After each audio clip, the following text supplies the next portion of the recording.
Hello friends Assam GK part 4 আজি আপোনালোকৰ ওচৰলৈ লৈ আহিছো জিকে পাৰ্ট 1 পাৰ্ট 2 পাৰ্ট 3 ভিডিওৰ প্লেলিষ্টত পাব আৰু এই ভিডিওৰ ডেসক্ৰিপচন লিংকটো দি দিম তাৰ পৰা আপোনালোকে চাই ল'ব পাৰিব আজিৰ ভিডিওটোত 25 টা কোৱেশ্চনছ আলোচনা কৰিম কিন্তু আপোনালোকে ভিডিওটো চোৱাৰ পিছত more than 100 প্লাস কোৱেশ্চনছ আপোনালোকে লিংক কৰিব পাৰিব ঠিক আছে গতিকে ভিডিওটো হেকলৈকে চাব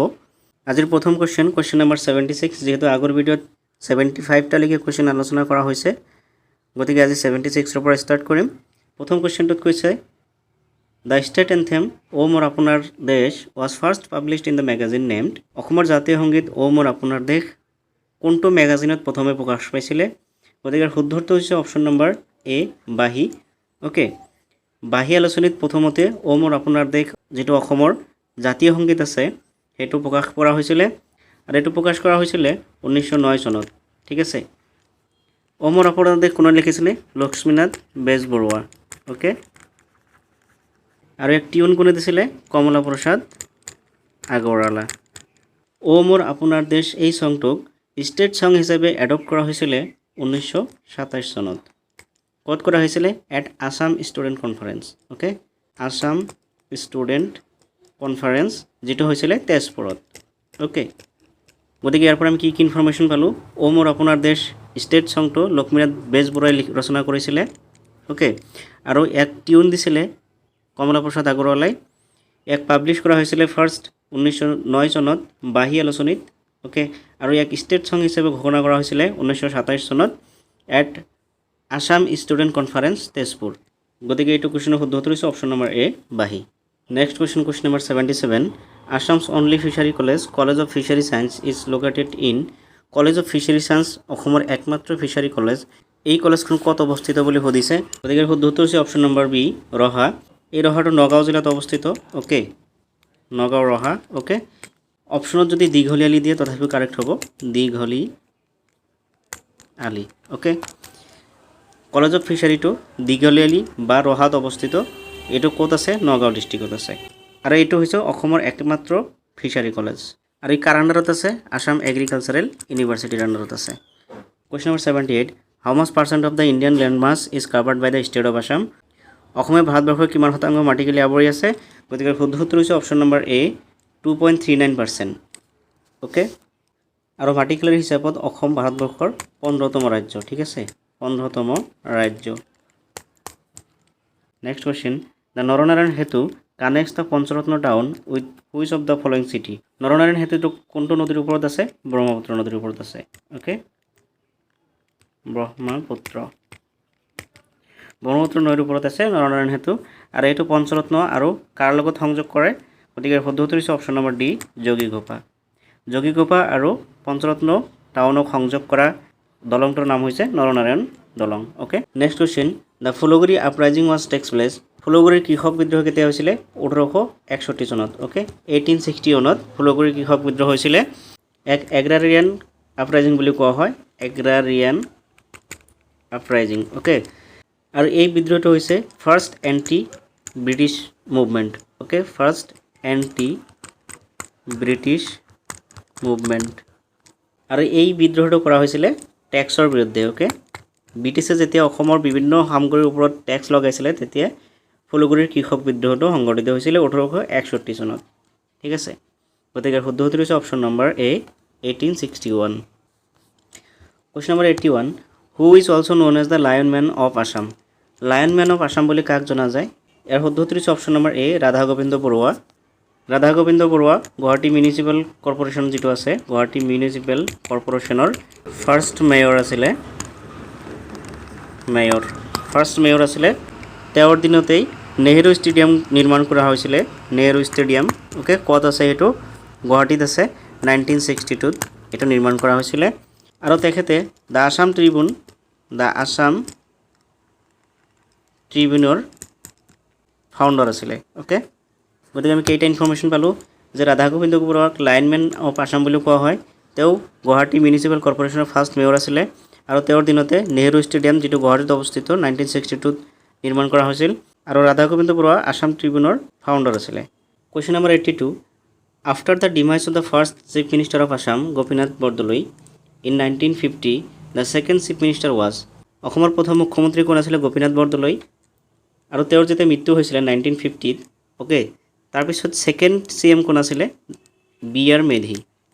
গোপীনাথ বৰদলৈ ফাৰ্স্ট ভাৰত ৰত্ন এৱাৰ্ড পাইছিল ফাৰ্স্ট ভাৰত ৰত্ন এৱাৰ্ড পাইছিল অসমৰ পৰা okay first Bharat Ratna award পোৱা প্ৰথম অসমীয়া ব্যক্তি আছিল গোপীনাথ বৰদলৈ গতিকে এইটো কোৱেশ্চন শুদ্ধ উত্তৰ হৈছে option number B B R. Medhi B R. Medhi হৈছে second chief minister of Assam next question the Hayagriva Madhav temple of Hajo is located in which hill হাজোৰ হয়গ্ৰীৱ মাধৱ টেম্পলটো কোনটো হিলত আছে গতিকে শুদ্ধ উত্তৰ হৈছে অপচন নম্বৰ সি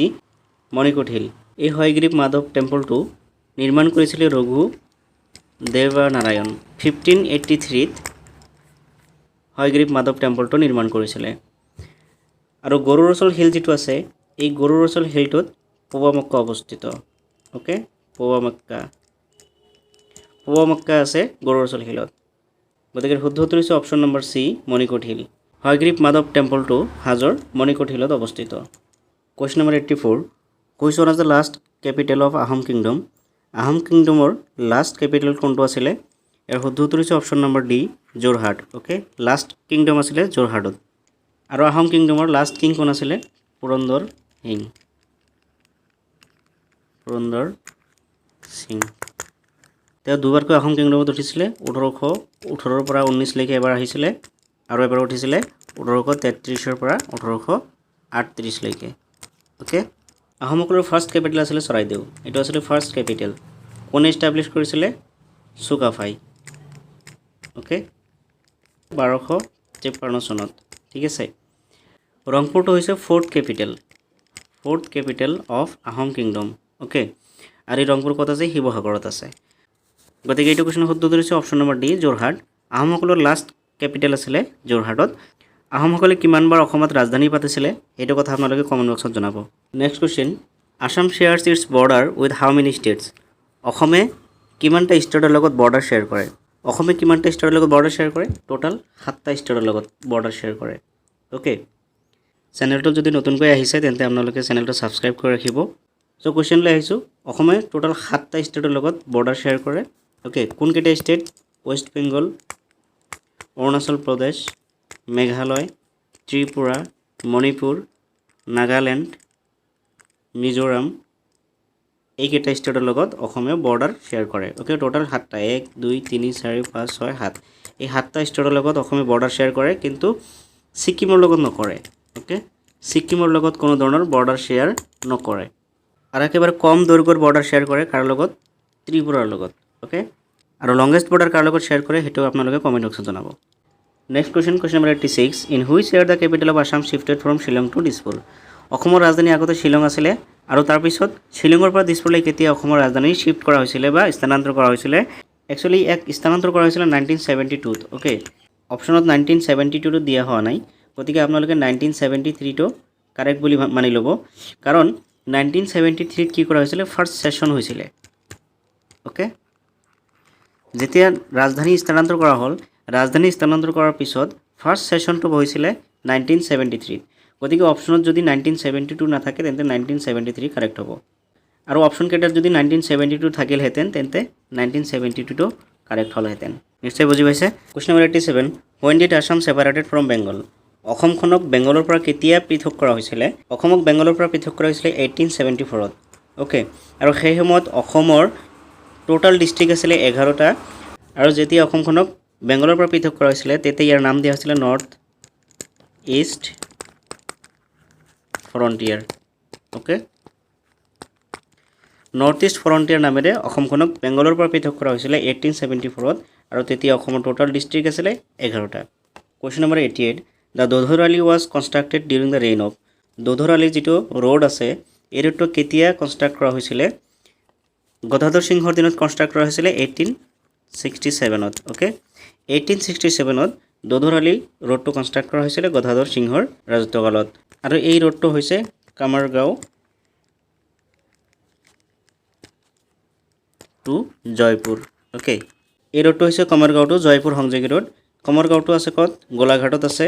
ওকে গোলাঘাট আৰু জয়পুৰটো আছে ডিব্ৰুগড়ত এই দোধৰালি ৰোডটোক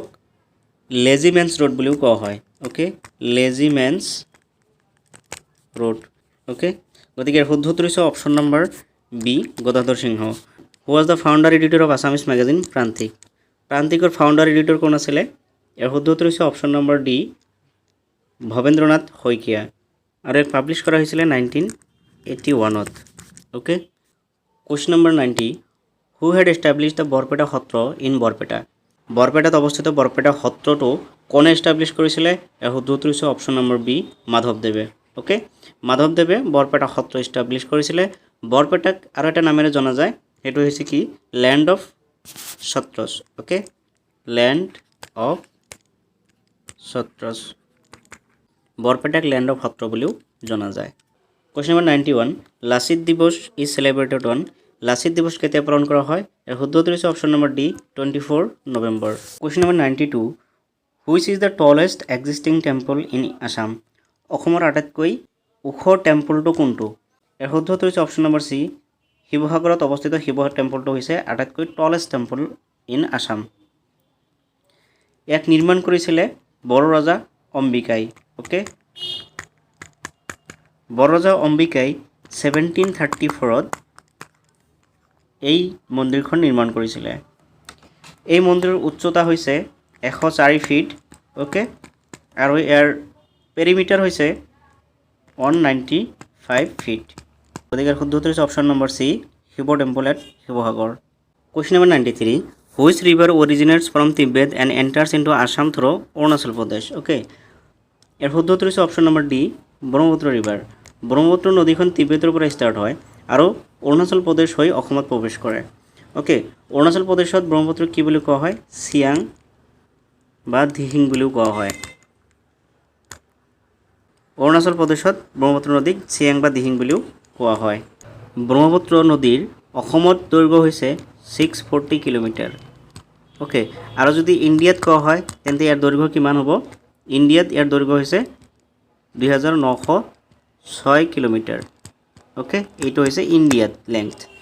আৰু অসমৰ কথা ক'লে 640 কিলোমিটাৰ হ'ব ব্ৰহ্মপুত্ৰ নদীক চাইনাত কোৱা হয় চাংপো ওকে আৰু বাংলাদেশত ইয়াক কি কোৱা হয় পদ্মা ব্ৰহ্মপুত্ৰ নদীক চাইনাত কোৱা হয় চাংপো আৰু বাংলাদেশত কোৱা হয় পদ্মা ব্ৰহ্মপুত্ৰ নদীৰ গতিপথটো কেনেকুৱা ব্ৰেইডেড আকৃতিৰ ব্ৰেইডেড ওকে ব্ৰহ্মপুত্ৰ নদীৰ আকাৰটো হৈছে ব্ৰেইডেড আকাৰৰ ব্ৰহ্মপুত্ৰ নদীৰ টোটাল 90টা ট্ৰিবিউটাৰি আছে ওকে টোটাল 90টা ট্ৰিবিউটাৰি আছে ব্ৰহ্মপুত্ৰ নদীৰ আৰু তাৰ ভিতৰত নৰ্থ সাইডত আছে 57টা আৰু সাউথ সাইডত আছে 33টা ওকে টোটাল 90টা ট্ৰিবিউটাৰি আছে ব্ৰহ্মপুত্ৰ নদীৰ question number 94 Meghdoot was written by Meghdoot কোনে ৰচনা কৰিছিলে কালিদাস ওকে ইয়াৰ শুদ্ধ উত্তৰ হৈছে option number C question number 95 in which year the Bodo Sahitya Sabha was founded Bodo Sahitya সভা কেতিয়া ফাউণ্ড কৰা হৈছিলে ইয়াৰ শুদ্ধ উত্তৰ হৈছে অপশ্যন নম্বৰ এ 1952 ওকে 16 নৱেম্বৰ 1962 বড়ো সাহিত্য সভাটো ফাউণ্ড কৰা হৈছিলে আৰু ইয়াৰ ফাউণ্ডাৰ কোন ফাউণ্ডাৰ হৈছে জয়ভদ্ৰা হাগজিয়াৰ ওকে জয়ভদ্ৰা হাগজিয়াৰ হৈছে বড়ো সাহিত্য সভাৰ ফাউণ্ডাৰ বড়ো সাহিত্যৰ মেইন উদ্দেশ্য হৈছে বড়ো লেংগুৱেজক প্ৰমোট কৰা আৰু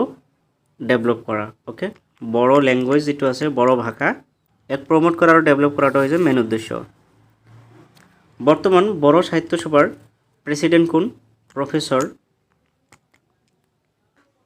সুৰা নাৰ্জাৰী ওকে নাৰ্জাৰী 2023 পৰা 2025 লৈকে ইয়াৰ কাৰেন্ট সেশন আৰু মোস্ট ৰিসেন্টলি বড়ো সাহিত্য সভাৰ সেশনটো হৈছিল ৰাণী খালাইশ্ৰী পাথাৰত ওকে কাৰেন্ট সেশনটো ৰাণী খালাইশ্ৰী পাথাৰত হৈছিল আৰু এই সেশনটো হৈছে 62nd session question number 96 who directed the Assamese film Shakuntala নামৰ যেটো অসমীয়া ফিল্ম আছে এটো কোনে ডাইৰেক্ট কৰিছিল এৰ শুদ্ধ উত্তৰ হৈছে option number B doctor Bhupen Hazarika doctor Bhupen হাজৰিকাক সুধা কণ্ঠ বুলিও কোৱা হয় ওকে সুধা কণ্ঠ আৰু ডক্টৰ ভূপেন হাজৰিকাই 2019 চনত ভাৰত ৰত্ন এৱাৰ্ড পাইছিল পোষ্টহুমাছলি ডক্টৰ ভূপেন হাজৰিকাৰ মৃত্যুৰ পিছত তেওঁক ভাৰত ৰত্ন এৱাৰ্ডৰে সন্মানিত কৰা হৈছিল আৰু তেওঁক সুধা কণ্ঠ বুলিও জনা যায় আৰু শকুন্তলা নামৰ অসমীয়া ফিল্মটোক ডাইৰেক্ট কৰিছিল ডক্টৰ ভূপেন হাজৰিকাই গতিকে ইয়াৰ শুদ্ধ উত্তৰ হৈছে অপশ্যন নম্বৰ বি। ভিডিঅ'টো যদি আপোনালোকৰ ভাল লাগি আছে তেন্তে চেনেলটো ছাবস্ক্ৰাইব কৰি বেল বটন প্ৰেছ কৰি ৰাখিব। নেক্সট কুৱেশ্যনত আহিছোঁ, question number 97। The highest concentration of forest in state of Assam occurs in. অসমৰ আটাইতকৈ বেছি কনচেনট্ৰেশ্যন থকা ফৰেষ্ট ক'ত আছে? কাৰ্বি আংলঙত আছে। অসমৰ মাটিকালিৰ মুঠ কিমান শতাংশ ফৰেষ্টে আগুৰি আছে? 34.21% ফৰেষ্টে আগুৰি আছে। কিন্তু 2017-18 ডাটা মতে আগুৰি আছে 36.11%। অ'কে, আৰু এই টোটাল ফৰেষ্টৰ কাৰ্বি আংলঙৰ যিটো ফৰেষ্ট আছে ইয়ে আৱৰি আছে 13.3%। অ'কে, টোটাল 36.11%ৰ ভিতৰত 13.3% কাৰ্বি আংলঙত আছে, আৰু কাৰ্বি আংলঙত আটাইতকৈ কনচেনট্ৰেশ্যন বেছি থকা ফৰেষ্ট আছে। অ'কে, গতিকে শুদ্ধ উত্তৰ হৈছে option number A, Karbi Anglong. Question number 98। Who is the first Assamese women to win international gold medal in sports? International gold medal অৰ্জন কৰা প্ৰথম অসমীয়া মহিলা কোন আছিলে? গতিকে শুদ্ধ উত্তৰ হৈছে অপশ্যন নম্বৰ বি, অনুষ্কিতা বড়ো। অনুষ্কিতা বড়োই স্পৰ্টছত পাইছিলে। অ'কে, খেল ধেমালিত পাইছিলে। তাই কোনটো খেলৰ লগত জড়িত? বক্সিং। অ'কে, তাই বক্সাৰ আছিলে, আৰু এই বক্সিঙত তাই ইণ্টাৰনেশ্যনেল গ'ল্ড মেডেল লাভ কৰিছিল। হিমা দাস সম্পৰ্কিত আমি পাইছিলোঁ, হিমা দাসক ধিং এক্সপ্ৰেছ বুলিও কোৱা হয়। গতিকে শুদ্ধ উত্তৰ হৈছে অপশ্যন নম্বৰ বি, অনুষ্কিতা বড়ো। Question number 99। Which one is the first Assamese novel to win the Sahitya Akademi award? Sahitya Akademi award লাভ কৰা প্ৰথম অসমীয়া নভেলটোৰ নাম কি? এটা নভেল বুলি কৈছে, প্ৰথম অসমীয়া নভেলটো হৈছে ইয়াৰিংগম। ইয়াৰিংগমটো লিখিছিলে ভৱেন্দ্ৰ কুমাৰ ভট্টাচাৰ্য। ভৱেন্দ্ৰ কুমাৰ ভট্টাচাৰ্যই ইয়াৰিংগম নামৰ নভেলখন লিখিছিল, আৰু এই নভেলখনৰ জৰিয়তে সাহিত্য একাডেমী এৱাৰ্ড লাভ কৰিছিলে। ফাৰ্ষ্ট আছামিজ নভেল কি আছিলে? ফাৰ্ষ্ট আছামিজ নভেলটোৰ নাম হৈছে ভানুমতী। অ'কে, 1870ত ইয়াক পাব্লিছ কৰা হৈছিলে। অ'কে, আৰু এই ভানুমতী কোনে লিখিছিলে? পদ্মনাথ গোহাঁই বৰুৱা। পদ্মনাথ গোহাঁই বৰুৱা। সাহিত্য একাডেমী বঁটা লাভ কৰা প্ৰথম অসমীয়া ব্যক্তিগৰাকীৰ নাম আছিলে যতীন্দ্ৰনাথ দুৱৰা। অ'কে, যতীন্দ্ৰনাথ দুৱৰা। আৰু এই এৱাৰ্ডটো দিয়া হৈছিলে বনফুলৰ কাৰণে। অ'কে, বনফুল। আৰু বনফুলটো হৈছে এটা কবিতা, কিন্তু ফাৰ্ষ্ট নভেল যিটো সাহিত্য একাডেমী লাভ কৰিছে সেইটো হৈছে ইয়াৰিংগম। এইটো হৈছে নভেল, আৰু এইটো হৈছে বুক। অ'কে, বনফুল এটা বুকৰ নাম। আজিৰ last question, which one is the first team defeated by Assam in Ranji trophy cricket? Okay, Ranji ট্ৰফিটো কিহৰ লগত জড়িত? ক্ৰিকেটৰ লগত জড়িত। অ'কে, ক্ৰিকেট, এইটো আপোনালোকে নিশ্চয় জানে। অসমে ডিফিট কৰা প্ৰথম টিম কোনটো আছিলে? উৰিষ্যা। আৰু এই ৰঞ্জি ট্ৰফি কেতিয়া হৈছিলে? 1951 to 1952। 1951 to 1952 যেতিয়া ৰঞ্জি ট্ৰফি হৈছিলে, সেই ৰঞ্জি ট্ৰফি খেলত অসমে উৰিষ্যাক ফাৰ্ষ্ট টাইমৰ কাৰণে ডিফিট কৰিছিলে। গতিকে শুদ্ধ উত্তৰ হৈছে অপশ্যন নম্বৰ বি, উৰিষ্যা। চ' এইখিনিতে আজি শেষ কৰিছোঁ। ভিডিঅ'টো কেনে পালে কমেণ্ট বক্সত জনাব, আৰু চেনেলটো ছাবস্ক্ৰাইব কৰি বেল বটনটো প্ৰেছ কৰি ৰাখিব। থেংক ইউ ফৰ ৱাচিং দিছ ভিডিঅ'।